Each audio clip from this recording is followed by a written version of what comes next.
Let me welcome all of you to this webinar. And first, thank our speakers for agreeing to participate in this talk. We really appreciate that. My name is Babalwa Ngonyama, the CEO of Sinayo Global. It is really a pleasure to be talking to you today. Sinayo Securities is really proud to host this webinar today. It is part of our series of talks, which you have seen before. Last week, we conducted an extensive roadshow with a major institutional investor based in South Africa, and the interest level on this topic were very high. So we thought that it makes sense that we continue then with this AI debate and dialogue. At this point in time, the world faces unprecedented shifts in the current paradigm, equivalent, if not greater, to the Industrial Revolution. As we start this webinar, I would like to raise this inconvenient truth with all of you, whether an entrepreneur, business owner, company management, or financial professionals. We need to consider the importance of making bold technology investments early on in this environment. And despite it's considered risky, if you don't make those bold steps and investment, maybe it feels like you are mitigating some risk short term, but it basically means you are on your way to obsolescence quickly. Colleagues, it's important to be at the forefront of this transformation journey. And for joining us today, we have Anton Musgrave, who drives Future World's unique strategy from the future process, thinking from the future back to the present, turning traditional strategy on its head. He shares an insightful understanding of the drivers of long-term business success, shifting business models, and helping to define what it takes to stay ahead of the market. He is an inspiring and spirited communicator and a globally acclaimed speaker. He lectured on the executive program at major business schools, including the London Business School, Duke, CE, and Oxford. Also joining us, we have Alan Bofu, who is well-versed in the newly drafted European legislation designed to address A1's potential threats to human rights and democracy, offering a unique South African perspective on the future of AI, known for his ability to unravel complex legal intricacies and provide insightful commentary. Alan Bofu is poised to bring a fresh and engaging perspective to the discourse on AI and human rights as a distinguished panelist. We also have Richard Muller, the London-based global analyst and trader, who will share his insights on the impact of AI. You all met him last week. I'm sure most of you do know him. So fasten your seatbelt, colleagues, and let's explore as to how to navigate the future with our panelists. Thank you for joining us, and let's move on. So I'm going to start with you, Anton. Please take us through your thoughts there. Great. I'll go straight back into it. So, folks, I'm going to tackle this subject this afternoon across these four areas very, very briefly. I think the first thing we all need to recognize is that we're living in an epoch of change and disruption that's unlike anyone that's ever gone before. Of course, for centuries, we've seen new technologies, we've seen them disrupt, we've seen them disappoint in the early years, and we've seen them sort of overexcite us as they mature. I think the epoch we're living in right now is fundamentally different, folks, because of one very simple word, and the word is connectivity. So absolutely, think of the world tomorrow where 8.5 to 9 billion people are all connected in real time. But not only that, they're also connected to an ecosystem of literally trillions of inanimate objects, devices, machines, etc., etc. And all of these are creating a brand new context, a brand new infrastructure for the exchanging of information and for the development of insights. Of course, what this synchronicity of connectivity and the ubiquity of connectivity is doing, it's delivering us into a world where there is zero friction. There's absolutely instant communication between animate and inanimate objects around the world, forming incredibly intelligent, powerful sources of insights and synthesis. but it removes all friction. Now, in the world of asset management, in the world of movement of money across countries, it's insane that today in 2024, it still takes my local bank 24 to 48 hours to clear foreign incoming dollars into my bank account. And then, of course, the black box surrounding the exchange rate calculation is still, closed to me. That's crazy in today's world. And so when I think about what's lying ahead, from a business model point of view, zero friction means all of those models based on basis points for friction will disappear. All those business models which are based on asynchronous information will disappear. And so we have to understand that everything is about to change. However, before I leap into that, let's just press pause and reflect on the context in which financial services takes place today. I think if we look at the world around us, it would be blind not to suggest that between 3 to 4 billion people on the planet today, there's a high level of unhappiness with the system that we call business.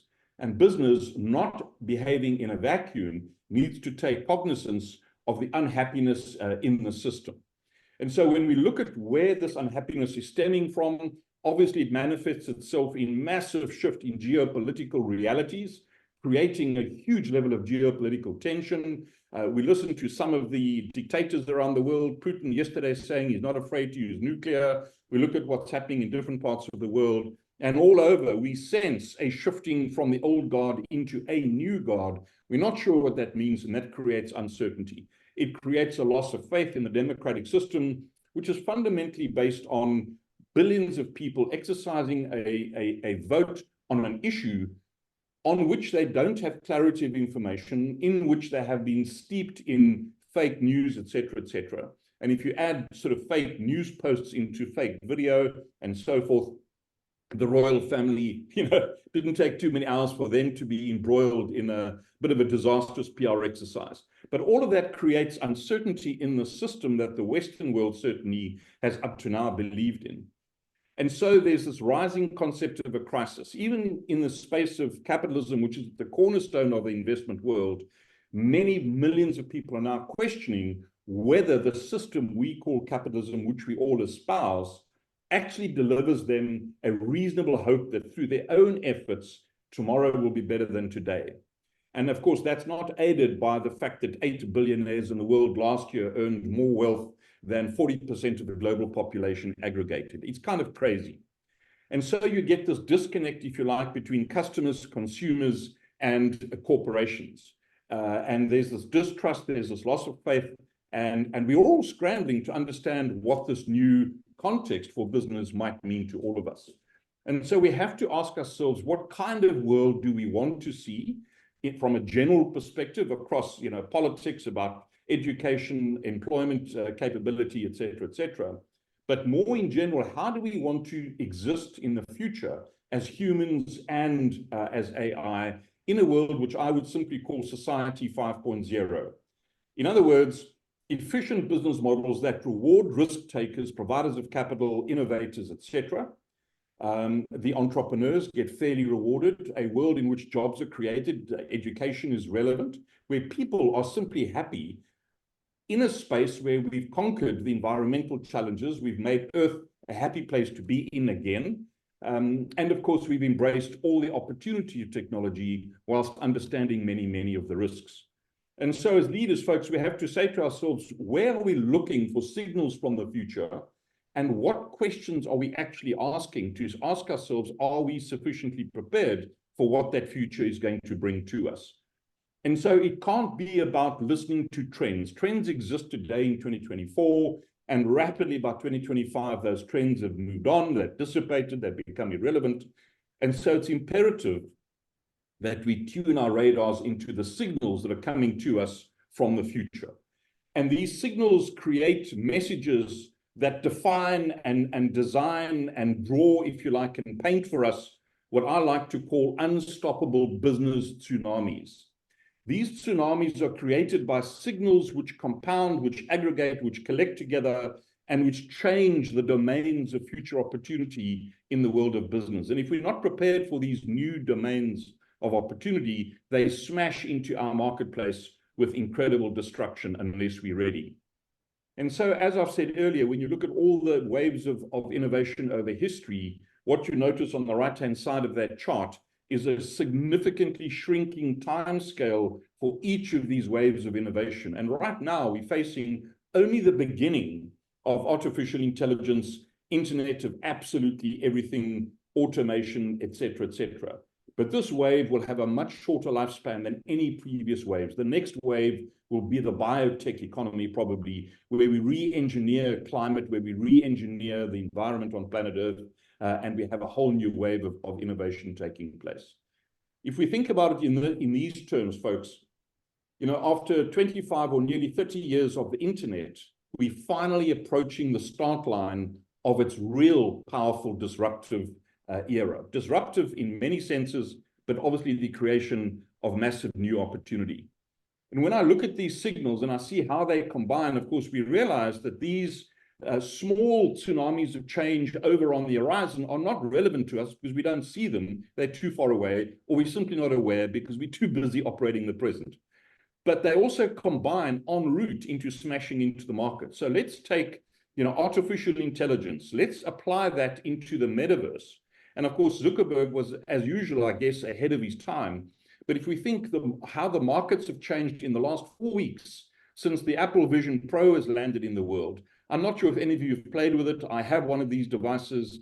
It's incredible to experiment with.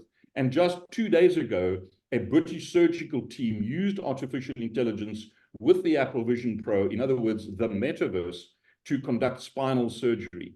And so the impacts of these signals from the future combining and changing new market opportunities is happening at mind-boggling speed. I mean, think about this future, as I've said, where, you know, 9 billion people with trillions of objects are all interconnected. In that world, of course, you'll see at the bottom of the screen the links of a chain. We will have new versions of blockchain that don't even exist today, probably might not exist in 2 or 3 years' time, but in 5 years' time, absolutely new systems of managing data, integrity of data, transaction flows, and so on. In that world, it will be able to use artificial intelligence to augment humans, maybe in the womb, through CRISPR and other technologies, using artificial intelligence to remove the bugs that give us bad diseases, maybe even enhance our brain capabilities. Dr. Vivian Ming from San Francisco says every human by 2030 will be able to have a chip embedded in their mind with all knowledge ever created over history. In that world, of course, every one of you on this call this afternoon will have an intelligent robot sitting in the boardroom that remembers every corporate analysis, every balance sheet analysis, every listed company, every unlisted company filing company reports, every bit of news article ever written in the history of the planet. And one has to ask yourself, in that context, what value will you add as a human in that meeting to discuss, should we buy share A or sell share B, and how should we be advising our clients to construct portfolios? What is that innately human insight, synthesis, skill, if you like, that incredibly smart machine won't be able to do? And so I anticipate in the next 10 years, folks, more change than Queen Elizabeth has experienced in her entire lifetime. If you think where she started almost with the Wright brothers, right through landing on the moon, and now the Airbus A380 and others, autonomous cars, you can just imagine. Compact that into the next 10 years of your life. We'll all still be in our jobs, hopefully, and it's going to be an incredibly exciting ride. Of course, as a consequence, industries change profoundly. They change because of, in the world of computing and technology, massive shifts. Quantum computing is very close to being commercially available to everybody on this call. Generative AI is speeding up in leaps and bounds. It will be overtaken by the next form of artificial intelligence, which will bring us again one step closer to sentience, if you like, in inanimate objects. I still don't believe we need to be worried about that because humans have a set of additional features and capabilities that are different. We will see fundamental shifts in how we power the world, how we power these massive big data centers, etc. And that's all going to happen in the next 10 years. Of course, from an asset management and financial services point of view, we have to say to ourselves, just look around your organization today, and absolutely everything that can be automated should be and in the next 3 to 5 years will be. One of my favorite expressions at the moment is if you hear a company executive talking about digital transformation, go short immediately. That should have happened already. Folks, on the 20th of March 2020, any standard operating procedure written prior to that date became irrelevant and outdated. And so this pace of automation, removing the friction, is a reality yesterday. What comes beyond that, of course, is leveraging the time and the process unlock that's being created, and to use humans to fill that unlock gap with really deeply valuable moments of insight and ahas. Of course, the bio-nanotechnology, outside the scope of this afternoon, it's over the horizon. The consequence of all of this is speed is becoming a commodity. We all know hedge funds trade on milliseconds of, speed arbitrage, if you like, but absolutely everything in the world of financial services, incoming foreign exchange transactions, shares, settlement, T+0, et cetera, speed is a total commodity in the world of tomorrow. And what all this is creating, and this is the exciting part, the power of all of this in the old world used to be limited to those with big budgets. In the new world, every single human being has access to it through an ever decreasing cost of a smartphone in their hands. Of course, in 10 years' time, it won't be in our hand, it will simply be implanted in our earlobe. And so think about what's happening already, folks, in 2023. In the US, a school appointed chatbots to support their children as benevolent servants, if you like, giving them advice on homework and what lunch they should eat that will give them energy in their sports game in the afternoon. But just change the question and say to yourself, imagine by 2025, every single one of your clients in your financial services business has a personal AI bot to track any aspect of what you might be doing for them, or claiming that you are doing for them and that you're charging them for. It's incredibly exciting. And of course, this won't be through a set of apps, because in the next 5 to 7 years, I believe apps completely disappear, and it's simply a conversation with your AI bot up in the cloud. And that conversation will range across. If you think about the Ray-Ban Meta glasses right now that you can ask these questions, Provision, it's the same thing, and it's all going to happen in a nanosecond. And of course, this hasn't caught everyone off guard. This is a South African company launched in Cape Town, now operating globally out of Amsterdam, that are able to analyze regulatory compliance across all financial services companies in the world in real time, with 100% of engagements monitored in real time, even with sentiment analysis at the click of a button. And it costs, I don't know what it costs. It costs a few dollars an engagement, if you like. So phenomenal development in this space by homegrown South African businesses. Of course, the big question is, what does that mean for the future of humans? How do we stay relevant in this context? Just remember, folks, that artificial intelligence at its most powerful today and for the next 3 to 5 years probably can't think whether I should do this or not. It simply executes a code, an algorithm, a request. It doesn't understand whether it's good or bad. It might understand whether it's right or wrong, and it doesn't even know that absolutely. So our oversight, our insight, our synthesis, our aha moments are going to be mission critical. The big issue is, who do we get to look at these algorithms? Who do we get to look at the outputs of these artificial intelligence applications to say, does this make sense? Is it valuable? Is it real? Is it timeless, et cetera, et cetera? And of course, as I've said with the Vision Pros, the game has changed. I think the big challenge for all of us is developing around our boardroom tables a very, very high level of strategic insight into what artificial intelligence is absolutely capable of, what that means for our business in terms of investment in technology, in systems, in infrastructure, in architecture, so that we can harness that. And that's critically important as we approach the beginning of 2024, our budget cycles, to say to ourselves, how much money are we allocating to invest in these new technologies? Who are our strategic partners? We can't do it all. We can't buy it all. We can't apply it all ourselves. We can't afford it. So who do we partner with? And who do we work with in order to obtain the massive, massive impact? And so, folks, in the next few years, 3 to 5 years at the very, very most, I see financial services in many respects almost being invisible. The consumer, the customer, the investor, if you like, will be at the center of the universe, and they will get friction-free access to all of the application capability, all of the execution capability they need in order to direct their financial lives in a nanosecond. And that will be entirely invisible, automatic, real-time, and absolutely low cost. And so we're going to have to decide very carefully, what are these new business models which will entitle us to fairly charge a premium? And the only way we're going to do that is if we can identify the second and third order, in other words, the non-obvious implications today of what artificial intelligence might do to our customers, our investors, and our industry in the next 3 years, and then position our business model ahead of that. We have to recognize in our minds, folks, that this thing can't be about us versus AI.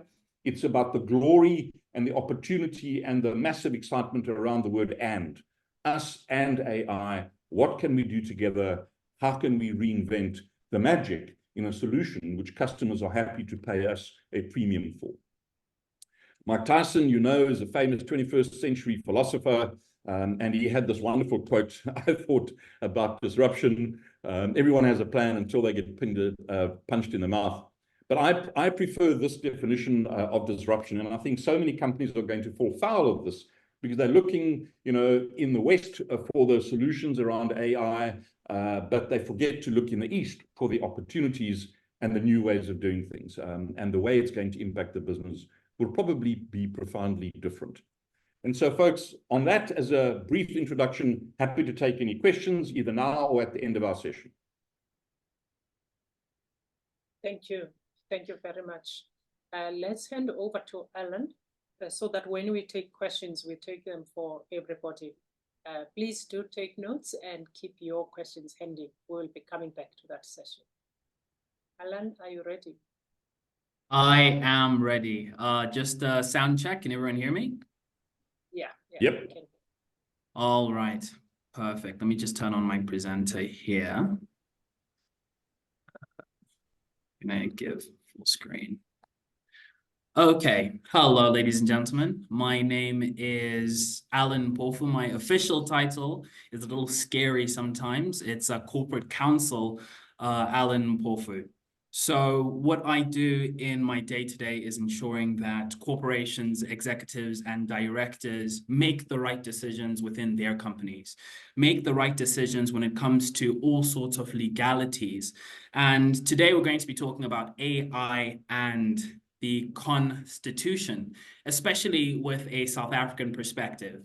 A lot of the times we look to the West, as Anton was saying, for solutions and answers. We take a look at POPI, right, which was the GDPR literally copy-pasted with a couple of additional sections. But in our age today, especially with the Constitution and the laws that have been handed within South Africa, we need to take a different approach of policy and regulation when it comes to AI, and trying to figure out exactly how we can regulate AI in a way that also empowers our constitutional rights, that empowers what makes us South African or African. So let's talk about human rights for a brief second for the people who are not lawyers or who do not know about what human rights are. So the Constitution of South Africa is hailed as one of the most progressive in the world, enshrining a comprehensive set of rights and freedoms for all citizens. These constitutional rights are fundamental to the democratic ethos of the country and are intended to promote equality, dignity, and social justice. So when we look at equality, and that's the Bill of Rights boiled down a lot. So when we look at equality, what are we talking about? We're not just talking about, oh, people who look different should be treated equally. It's about the right to having equal opportunity, the right to having equal resources, the right to, the abundance of equalities that have been given within South Africa and Africa. We look at elements of dignity and what does dignity mean to someone? And we link this to elements of privacy, our respect for our likeness, and so on. And then we look at elements of social justice, which is how can we correct our past in South Africa? How can we how do we correct our injustices within Africa and a lot of the developing countries in the world today? And how do we use AI to do this? So what the EU has done, of course, I've spoken a lot about how we can take a very South African approach, but we always need a place to start. And the EU's AI Act starts on a basis of a risk-based approach. So what does this mean? Their regulation of AI is categorized into 3 risks, just generally, which is unacceptable risk. So this would be, ensuring that AI isn't used in terms of manipulating human behavior for malicious purposes and deepfake technology. Then we have elements in which AI is used in high-risk scenarios and situations. So that would be elements of healthcare and transportation. And the requirements to use AI in these industries get a little more, tense than compared to limited risk and minimal risk. So that would be making sure that there's quality in the process, that there's transparency, that there's documentation, that there's human oversight, that there's accuracy, robustness, security, and all of the procedures have to be followed. So you already start to see that how the European Union is trying to regulate AI is from a risk-based approach, but not a constitutional approach, and definitely not a South African constitutional approach. They've also stated the limited risk and then the minimal risk. So our limited risk would be customer service on e-commerce platforms, and then minimal risk would be AI trying to figure out what song you want to play next on Apple Music or Spotify and so on. So when we come down to South Africa and when we come down to Africa, within its use, how then can we ensure that AI is constitutional? And I've termed it constitutional AI. It's not just about it being ethical, because there are so many things within the South African law, Southern African law, African law, and lots of developing countries, legal systems and laws that is not considered by the West. And this is exactly why it shouldn't be a game of copying and pasting. It shouldn't be, what has the West done? Okay, let's get these ideas and copy paste it onto our own laws. Where then can we begin? Where then can we start? So in using AI to advance constitutionalism, to advance our rights, what we can do is, and because unfortunately, governments do take a long time in trying to sit down and bring up new legislation. But what can we do as you and I? What can we do as corporations? And we'll talk about that just now. But let's get a fundamental idea of what constitutional AI in South Africa looks like. So let's get an example. So social justice, right? What would that look like if we were to take a constitutional AI approach? So in the West, it would be, yes, let's eradicate or get rid of all of these industries and use AI. It will be more efficient. But constitutional AI says, and it would say, for social justice sake, from a constitutional point of view, let's not replace entire workforces, because that would only create a bigger economic gap between the haves and the have-nots. Instead, rather, let's empower the people of South Africa. Let's empower the people of developing nations, help them understand how to use AI, let them work hand in hand together to create more effective systems, to create more effective industries. And that's just one example. Let's take a look at equality. We have a right to equality, don't we? And we stated that at the beginning of the presentation. So what would constitutional AI look like? So with AI, there is an essence of bias within it. With AI, it will, when you ask it a question, it will take a look at the multiple hundreds of questions that it's answered before or the answers that it's given in the past. So let's take a look at job creation. Let's take a look at recruitment, for instance, right? So if AI starts to get a bias of picking For example, a specific type of person who is aged from 21 to 29 years old.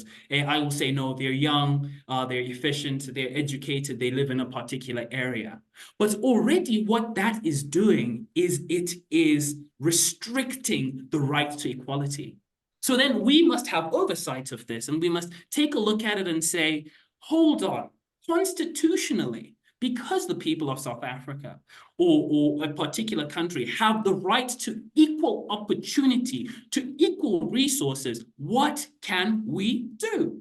So we have to take a look at that and say, okay, AI, step back a little and let some human oversight be presented so that we can enhance diversity and ensure that AI propels constitutionality, it propels equality, it propels all of the rights that are presented to us.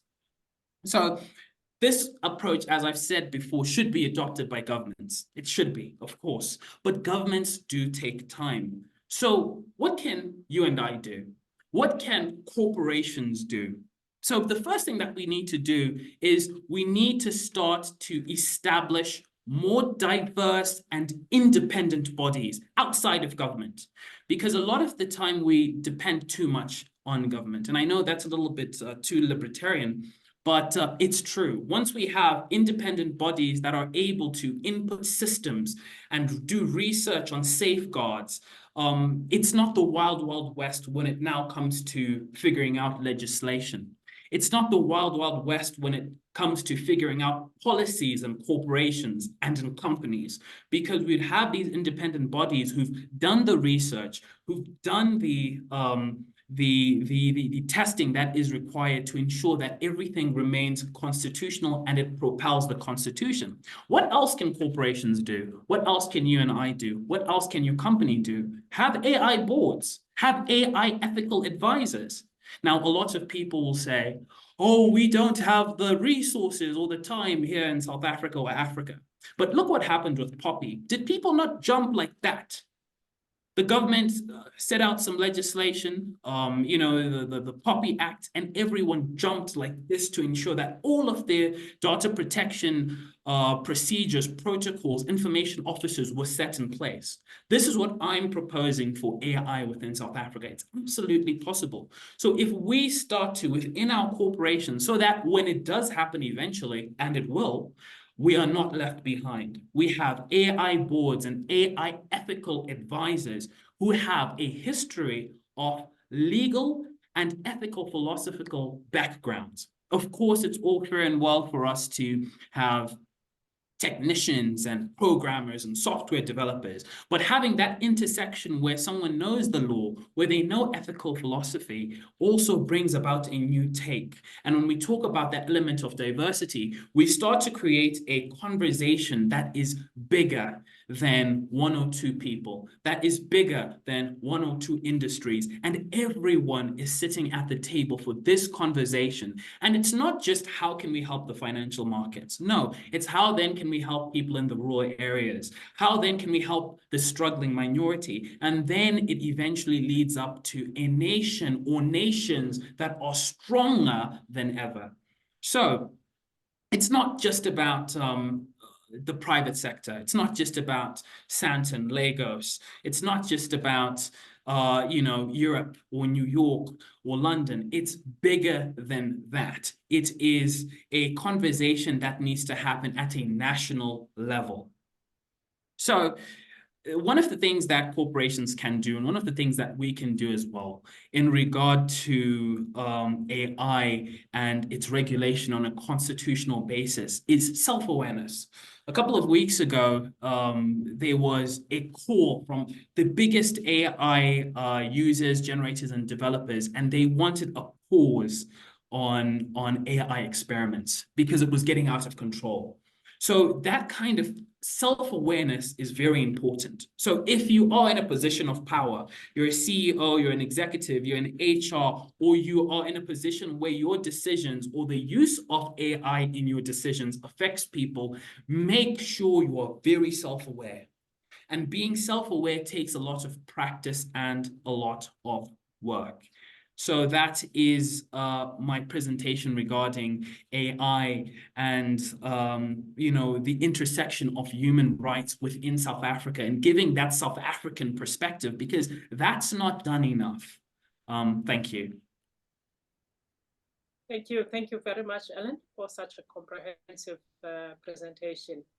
I am now going to ask Richard to talk to us. Are you ready, Richard?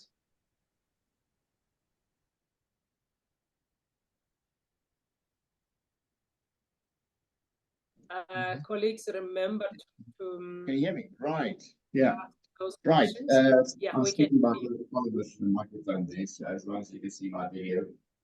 Yes, we had a very good, we had a very good roadshow talking about AI and the impact on the fund management industry in the last 2 weeks. We saw quite a lot of institutions, and I'll give you some of the highlights in terms of that. The presentation is actually available as a recording for anybody interested to watch it. It's about an hour long. The key thing is, of the institutions we saw, there's a small minority group of them that's already very active in the AI space, and some of them has got a team of about 20 people already. So you can see some people are already throwing, some investors and fund management businesses are already throwing a lot of money at this. So some of them are already ahead. We could enjoy the conversations there because they're already using machine learning and quantitative analytics within the investment management process. So that was encouraging to see. As for the majority of the people we saw, they're still thinking about it, and they're still evaluating. They're still evaluating it, and you kind of get the idea. It's still early days in South African fund management industry for these fund management groups. So it's definitely time to get on the bandwagon, because it's all about data in the AI space. To have a successful artificial intelligence engine, you need a lot of data and processing power. So it's now the race is about data at the moment. And if we look at the stock market, the stocks that are rallying, it's all about the infrastructure plays, NVIDIA, SMCI, and Microsoft, all the ones with the software on top of that. So if you're looking at it from an investment perspective, you can focus on those areas, the hardware and the infrastructure plays. I wouldn't get too worried about the consumer side of it, because at the end of the day, we are the products for the AI. Okay, all our data we generate is the actual data that the AI needs to control and develop new products. So we are actually the product for the AI. There's a lot of enthusiasm and FOMO in the market at the moment on the AI space and ChatGPT and image generation and things like that. But that's not where the big money is. The big money will be on the corporate side, corporate spend, because companies spend money to save money in AI. So if you can reduce your headcount, your profits jump to the bottom line if you can do more with less and less people. And that brings a whole other avenue of the job losses and potential job losses to the forefront. We do expect a large amount of people being, job losses. But the job losses we're not going to see is new businesses that start up that don't need people in the first place. And I think we don't have a handle on that figure yet. That's going to be interesting to see when somebody starts in my trading, for example, I have a couple of, AI algorithms running in the background, and, you can't do something. They're already doing a job that a human can't do. So there are jobs that will be created for the AI specifically that humans simply can't do. So there's these two areas of the job losses that's going to impact the economy from a big picture perspective. I agree with Alan that the social impact, that's going to be a really big thing going forward. The thing that Anton mentioned about the democratization, I think that is a buzzword that the tech industry is using to make this wave of change a little bit more palatable to people, to make them think they're going to ride that wave out. But I think it's more about the de-democratization of it, because if you look at the nature of AI, it needs a lot of data. So who's got the most data? Who's got the fastest processing power? Who's got the largest language models? So it's all about control, monopolies. And that's for the area we need to look at investing as well. Look for the companies with the most access to the most data, like Facebook Meta, for example.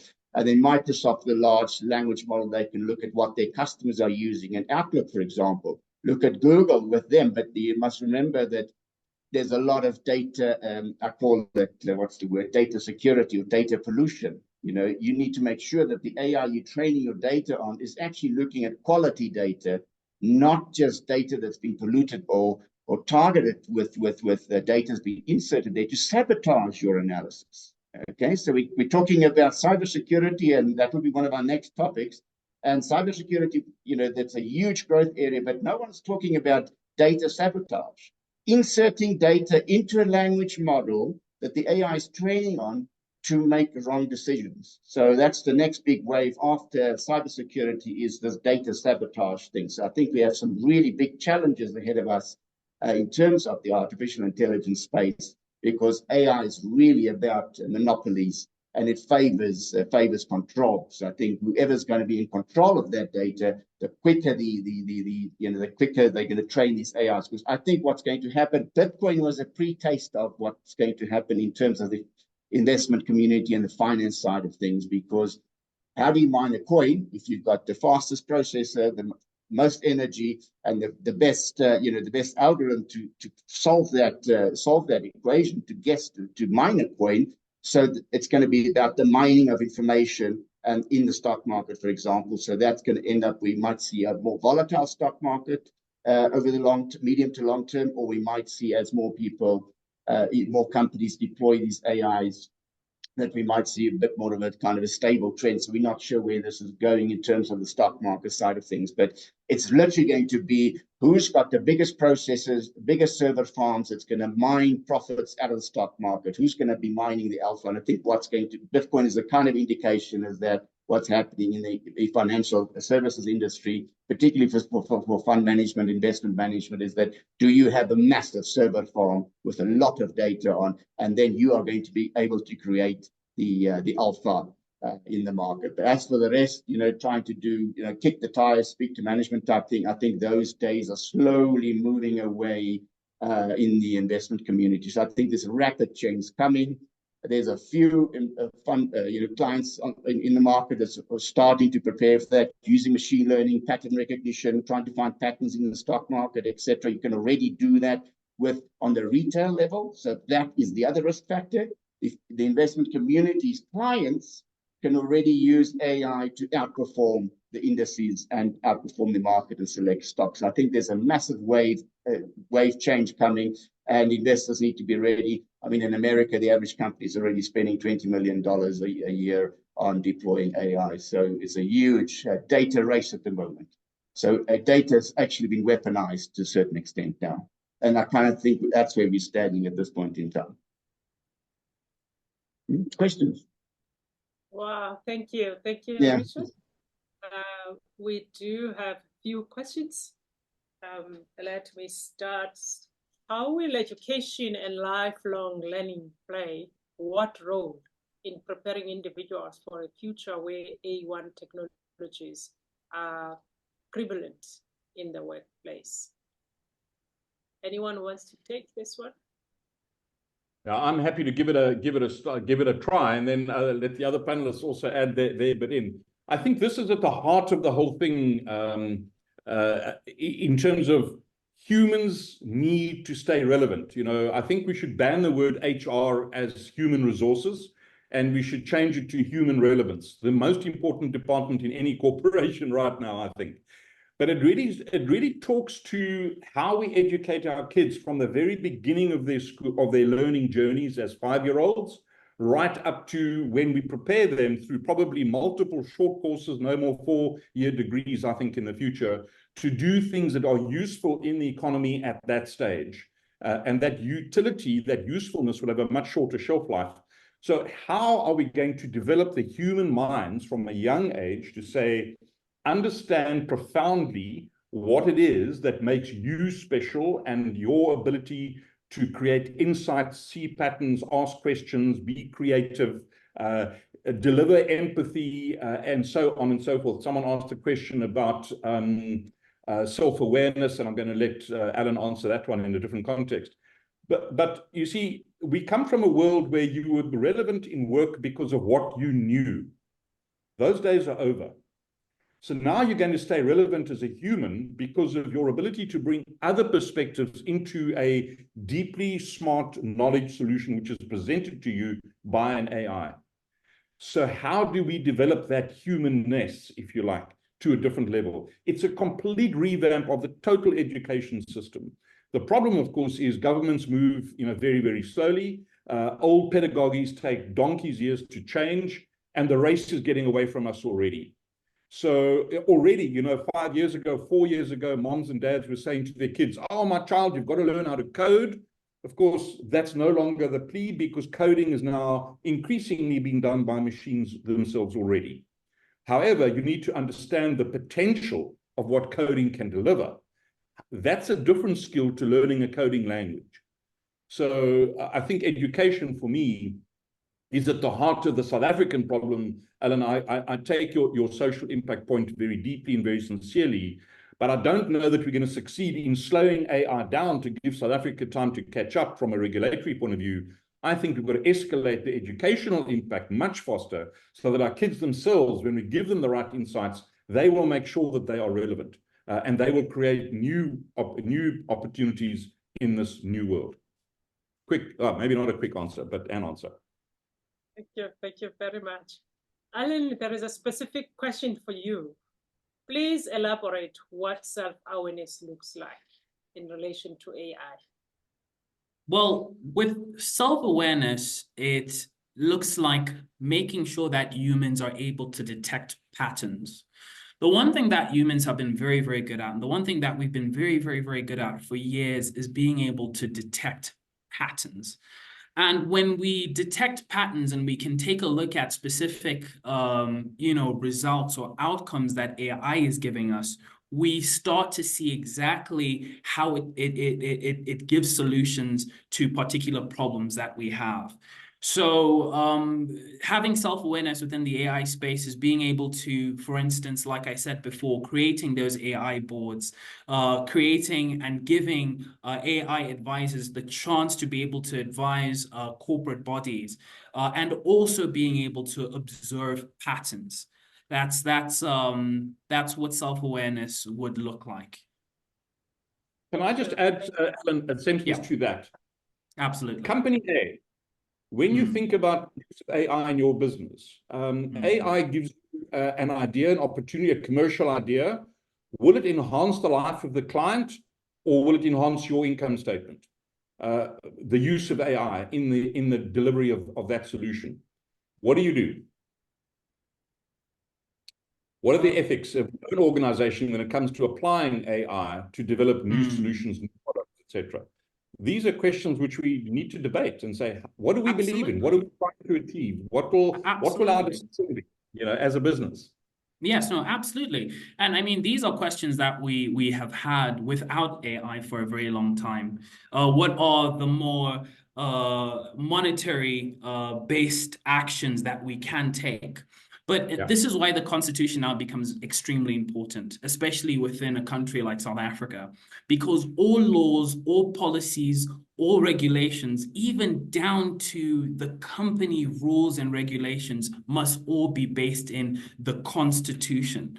So it's all fair and well to say, yes, let's pick the money, but it's only going to be able to benefit a few number of people, and a few number of people benefiting from, yes, let's take the money, yes, let's find the best monetary position to take, isn't going to be as good as ensuring that a constitutionality and the rights that are presented in doing the better thing that enhances constitutionality, that help more people, would obviously and clearly in the long run be the best approach to take. And now companies now need to be able to figure out and understand, are we willing to sacrifice those dollars now for the bigger picture? So that is now where, where you have a AI board who will come and advise the regular board and say, listen, this is the long term. If you want short term, sure, here it is, but this is the long term. But because we are in the world, I'm pretty sure that, long term and short term can all meet halfway, and then solutions that accommodate both can be found. Sure. Richard, your hand is up. Your microphone is off. Yeah. You mentioned that biotechnology is the next wave after this. In view of space travel, that human can't travel in space yet because, the radioactivity and all that.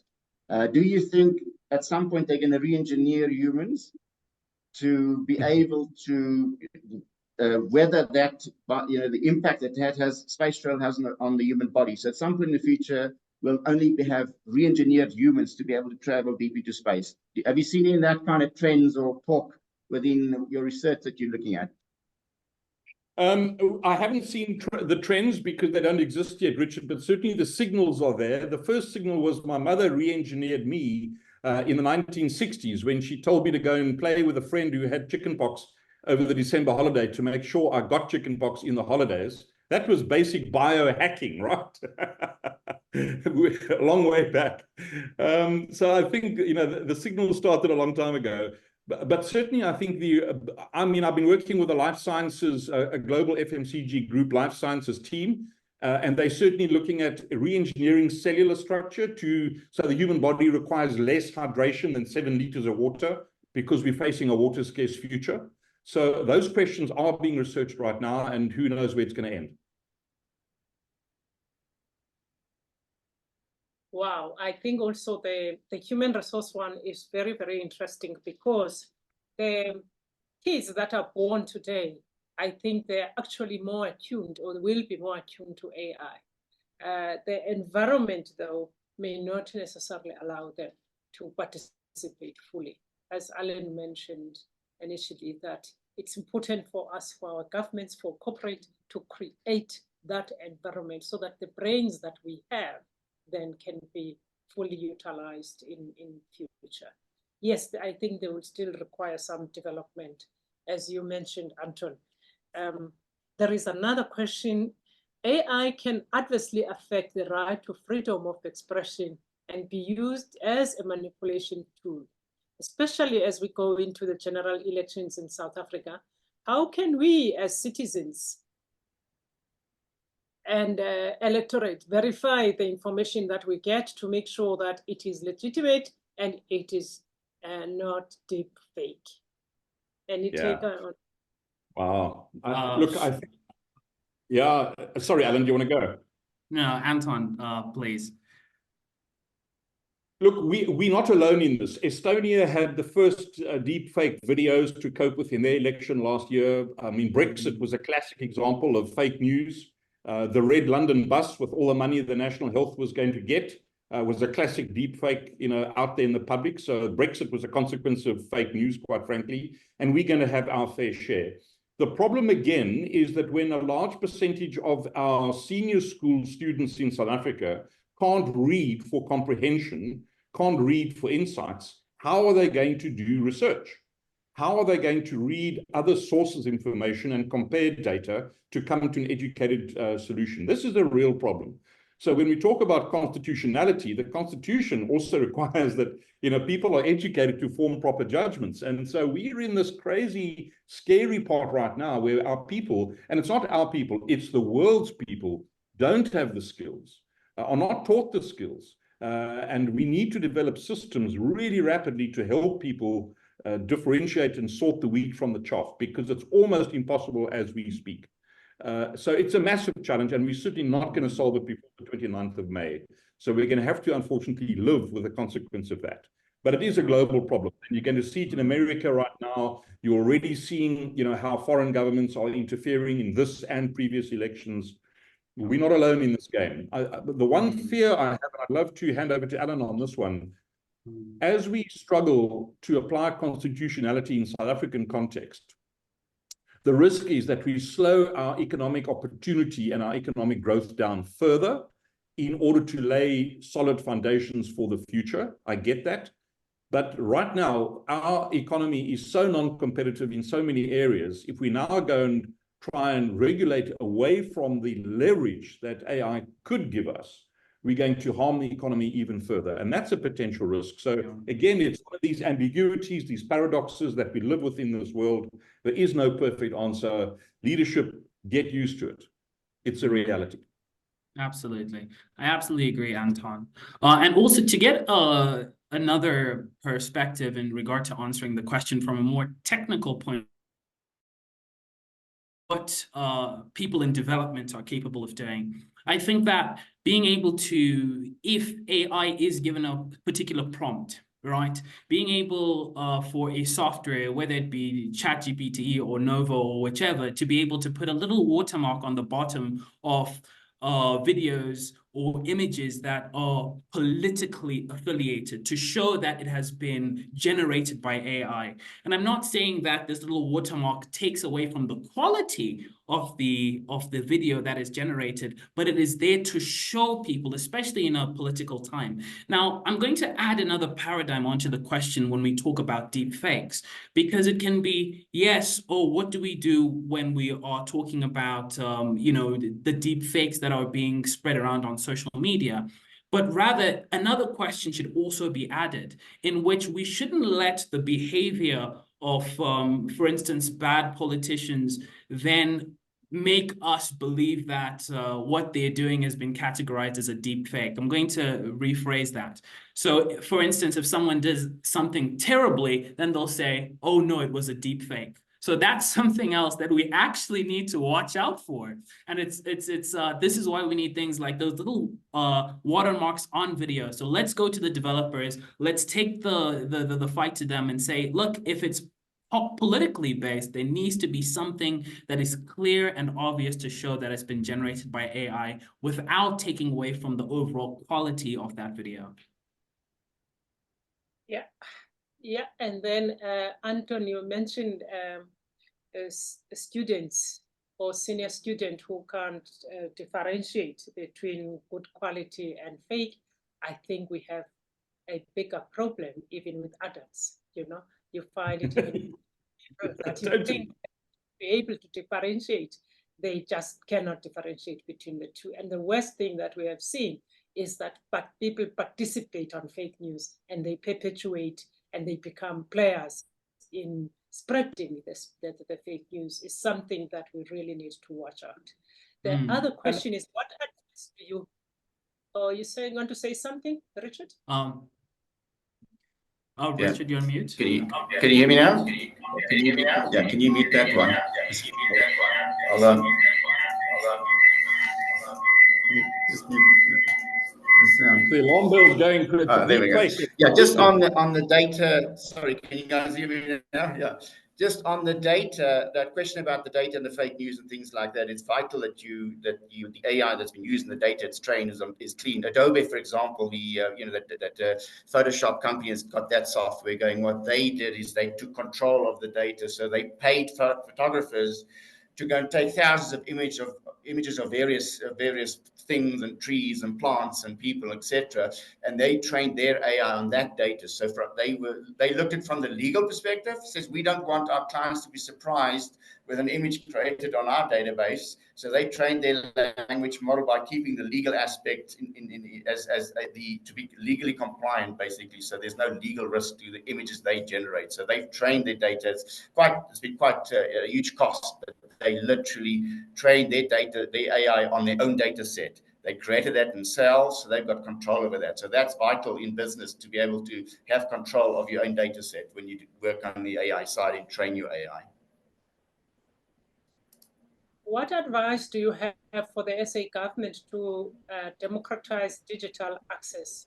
Also, as we go into, I've lost that question now, what happened? It's gone. But we need advice for the South African government, really, as we go through this election. Who wants to give that advice? Alan? So I would also, sorry to backtrack, but I would like to answer both questions regarding education and then what governments can do. In regard to education, I think that we now need to take a look at regulating AI in a way that is future-looking, that is forward-looking. So instead of trying to, regulate a horse, we need to understand that what we are actually doing is regulating and working with the car. So, for instance, with the education system and what we did with the introduction of the calculator with mathematics, we were able to change and adapt our math curriculums. We made them a little more difficult. We made them a little more engaging. And I think this is what AI should the approach to regulation in schools and AI should be. So, for instance, instead of telling students, hey, go and do this assignment in which they can then use AI at home, of course, let them do that. But when they get to school the next day, have them sit down without a computer and say, well, we want you to be able to critique this piece of writing that the AI has created if you have used AI within it. And then in regard to, the political atmosphere, like I said in my presentation, governments, once given enough pressure, will act. Look at Poppy. Everything turned around for data protection like this, almost overnight, with people being told and companies being told you need to put in certain particular policies within your companies or you will be fined. I think that once that begins, it will start to snowball like that. But it's important for companies right now to be able to create these policies within themselves, and for independent bodies to be able to create these policies and do the research now, so that when the legislation is now made, people have a larger view of what's important, what's needed, what works, what doesn't. I just want to come back and add to the question on the election. I mean, there's 75 days more or less to the election. I don't think there's anything government can do or we can do other than have a concerted campaign exhorting voters to check the facts that they're relying on to make whatever decision they want to make. That's all. How they do it, I'm afraid, is too late to address. We can't develop the skills in time. We've got 75 days. So let's just get out there and say to people, before you make a decision, try and verify the facts that really turn your decision from A to B or B to A, whatever it might be. So look for those important features that will guide your own decision-making and try and verify in your own way whether what you're relying on is correct or not. I don't know that there's anything else at a practical level we can do in 75 days. All right, thank you. If we are aware that AI can be biased, for example, in recruitment and identifying talent, how do we manage the oversight? So my view is on this one, we can't, yes, it's important. We need to be cognizant of it, but there's been bias in human decisions for centuries. The selection of the interview panel has built-in bias. So I think it's something we need to be cognizant of. We need to, let the models learn on a wider set of data. We need to have protections built into the questions we ask of the data. But it's not something that's new. It's not a fresh thing that AI suddenly brought up in the world. It's always been there. Right. In South Africa, South Africans should know our constitution. Yet there are multiple interpretations of our institution, of our constitution. What will be right or wrong? And that's the beauty of the South African legal system. It's shifting from codified Roman Dutch law and case law into a component called equity, if you like, Ubuntu and so forth. And there's no obvious, or often no obvious right or wrong answer. And we are going to make mistakes. We've made mistakes. They've been appealed. They've been overturned, etc. So the judicial system itself is in a learning journey as it develops the principles around constitutionality in our context. It's not an absolute science. Absolutely, absolutely, absolutely. And another thing that we can do in trying to propel constitutionalism and constitutional AI would be for developers, especially for AIs that are catered to South Africa, to be able to train. The first thing that the AI is trained on is the Constitution and the Bill of Rights. And once that lays the foundation of what it is trained on, the answers and the other information it collects and the responses that it's able to generate will be in accordance with constitutionality. But Alan, there is consensus that that this is another question, but it links to what you're saying. There is consensus that there is lack of South African specific data. So how does South Africa then enforce a constitutionalized approach? And this is where, like I said, independent bodies now need to get involved. And this is where everyone now needs to be brought to the table. It's very clear that South Africa has a problem of the digital divide. And I'll explain briefly what the digital divide is, in which a lot of people have access to the internet, phones, computers, but a lot more people don't have access to these things. So getting them involved is absolutely important. Just like we got them involved with WhatsApp and TikTok and Instagram, which, you know, you find people on TikTok who are in the rural areas and so on. Let's try and use social media to try and get information from people. Let's try and use surveys in the best way that we can to try and get information from people. And I think that, you know, theses and doctorates should be pointed towards these sorts of things surrounding AI, so that at least we can build up on the information that we have about the people that are within the country right now. Right. Any taker on this one? Politically, what should we watch out for? Well, I think I've given my view that watch out for claims that are just not factual. You know, just trumpet that message. Check the facts. Check the facts. How? Very difficult. So be critical. Absolutely. And don't just accept information as you receive it. Apply your mind. And unfortunately, it gets a little harder because, you know, the deepfakes look so real these days. So going to policy, you know, makers and going to the tech side of things and asking for that watermark would be great. And also not falling for, and it's happened before when, you know, someone in power is actually seen doing something terrible and they're like, oh, that's deepfake. So maybe if we're able to get the tech side of things to be able to implement things like watermarks, to be able to implement things like warnings under particular Twitter videos or Facebook videos, exactly like what we had with the fact checkers, we should have the AI checkers as well. Right. Human rights culture is being inculcated into our SA, yet we don't understand the human rights culture. How will AI know this? Anton is correct. How do we manage this challenge going forward? Is it democracy or banning dictatorship? In the run-up to our election, many of my compatriots are considering the benefits of the benign dictatorship. There's a big problem with that, Babalwa, and that is benign dictators don't stay benign. If only they did, it might be a solution.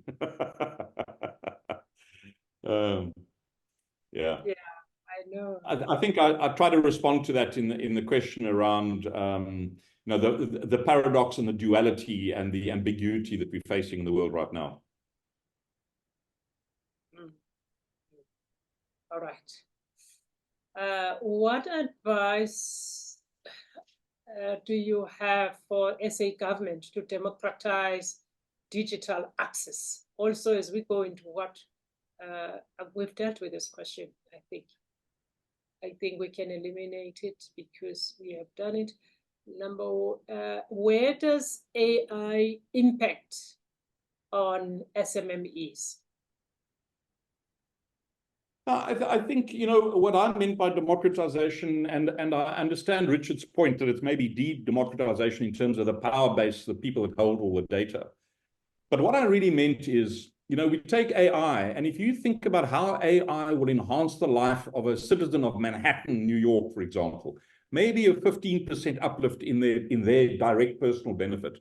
But in rural Africa, in rural South Africa, when a small trader has access to market prices of the vegetables that she grows, you know, that's a 100% uplift in the impact of their lives. And that's what I mean by democratization. So the tools that AI is giving us, that AI makes possible, actually benefits rural communities around the world way more than citizens of San Francisco or London. You know, they get a better Uber or a better, quicker delivery of their groceries, and the rest of the world get access to this amazingly simple toolkits that enable them better. I mean, understand that SMEs today, this weekend, can access the IBM and Microsoft big supercomputers for free to test business models. In the old world, you needed a balance sheet to go and buy your own data center. And today, through shared services, computing as a service, AI as a service, even in some cases, even SMEs can now afford it. So I think it's a massive uplift for SMEs to have these tools that were only accessible to corporations in the old world. What do you see, though, as the role of data? Because sometimes it can be a hindrance in terms of allowing SMEs to access all this information. Yeah, I mean, SMEs need to start building their own data sets. They probably sit on way more data than they're aware of. The problem is it's not codified, it's not structured. And so they need to think about what it is they're trying to solve for through a customer lens, and then say what data is already at my fingertips, I've just never realized it. And then there's different ways of augmenting those data sets, obviously. You can commercially buy data sets that you can use. But solve for your data as an SME from the customer perspective, find the problem, and then work backwards and say, right, if I want to deliver an exceptional experience for the customer in this domain, what are the kinds of data inputs that will help me come up with a better solution, and then solve for that at a practical level. Right. Any other comments before I move to the next question? Are we over time, or have we still got people? We have 2 more questions we can take. No, we are on time. We had booked this up until 3:30, but I think we'll finish before 3:30, I think. How can AI be leveraged to augment human capabilities in the workplace rather than replace them? I love that question. It's a wonderful question. So wonderful. Why don't you go first? I've spoken a bit the last 5 minutes, but I'd love a crack at it when you're finished. Okay, lovely. So I'll just present my perspective in regard to the capabilities of certain human positions and also the capabilities of certain humans within the workspace. So we know right now there are things that humans do so well that AI is not capable of, such as collaboration, working in a team, establishing an element of trust. So these are elements that are so important. And because AI is able to do more research-based things, the workplace and the workforce should now focus on those elements of collaboration, those elements of teamwork, those elements of trust in which AI is not very good at. And we saw this with the EY problem, when they became much bigger and much bigger and much bigger, where we have a pyramid type section. And at the bottom of the pyramid is the, let's say we'll call it associates. And then in the middle, we'll call it, supervisors and managers. And then at the top, we have directors. What ended up happening was with the displacement of that bottom half, especially within a company that's so focused in finance and trust and relationships, what ended up happening was there was now a problem of who do we promote? Because there aren't many people to promote anymore. So if we're able to take away that workforce, that element of who do we then promote, who's able to then go into those boardrooms with other companies and establish connections and build partnerships now becomes a problem.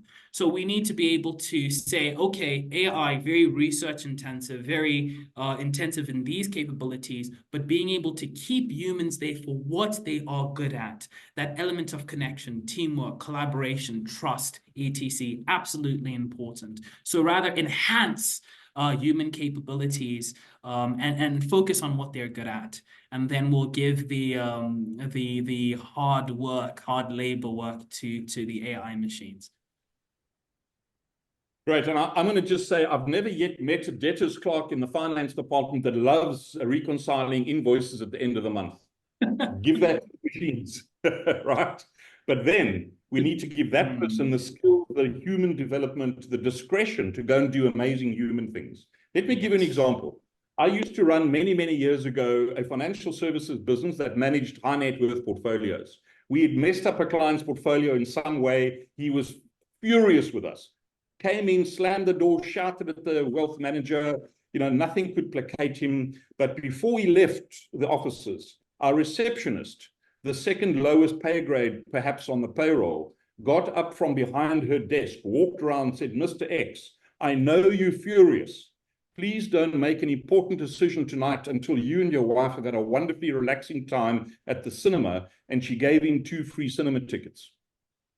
That client phoned me the next day and said, Anton, as the MD of the business, I want to tell you, I'll never leave you, and I'm going to tell my friends to bring their money to you. I said, I've lost you. You're crazy. You cross with us. Why? He said, because every CEO in the world says customer centricity, customer blah, blah, blah. Today, I realized that a junior person on your team understands it deeply enough to actually try and make a difference. And so I know your efforts are authentic. Bang. Take the NPV of a 220 fee structure over the lifetime of a client, calculate that against the cost of 2 cinema tickets, and that's the power of a human being with insight, discretion, a passion for the purpose of the business that's aligned with her own purpose and freed up to make a difference. Just go and do the maths. That was probably one of the most valuable investment outcomes you can ever have, right? That was a human being. That wasn't an AI. The AI would have solved for the problem in the portfolio. The human being connected at an emotional, empathetic level with a client that made a massive difference. Excellent, excellent.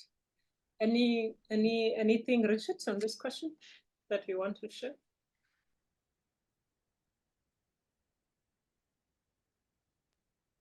No, well, can you hear me? All I can say is all these scary things about AI coming down the road is the best part of all this artificial intelligence and things like that. Is if we put the electricity off, it's all gone. So, you know, so that's kind of my view. When it gets too scary, just put the electricity off. All right, colleagues, let's take a last question now. Take someone who has not asked a question. How would you integrate AI with the ESG principles? I think that's a really interesting one because, you know, okay, so I'm going to just tackle ESG first and then integrate AI. Let's not kid ourselves, folks. ESG is nothing new. It's not fundamentally different to triple bottom line, balanced scorecard, any other metric that we've had in the past that goes beyond bottom line dollar profit. It's just a new consulting buzzword, I think, to confuse us and to sell consulting hours. However, its ambition is absolutely correct, and that is to try and deliver better corporate actions that have a less negative or hopefully a positive impact on the planet and on society as a whole. How can AI help that? It can help us verify the data and the claims which companies are making to verify their actual efforts to limit greenhouse gas emissions, to reduce logistics, supply chain costs, and the impact on the environment, et cetera, et cetera. So it's authentication, it's verification, number one. Number two, it's enhancement about how can we optimize supply chains, for example, to have a lower impact, use more data to make more informed, calculated, fact-based decisions. So 2 impacts, I think: make better decisions and give society at large better facts on which to judge a company's corporate statement. Sure, sure.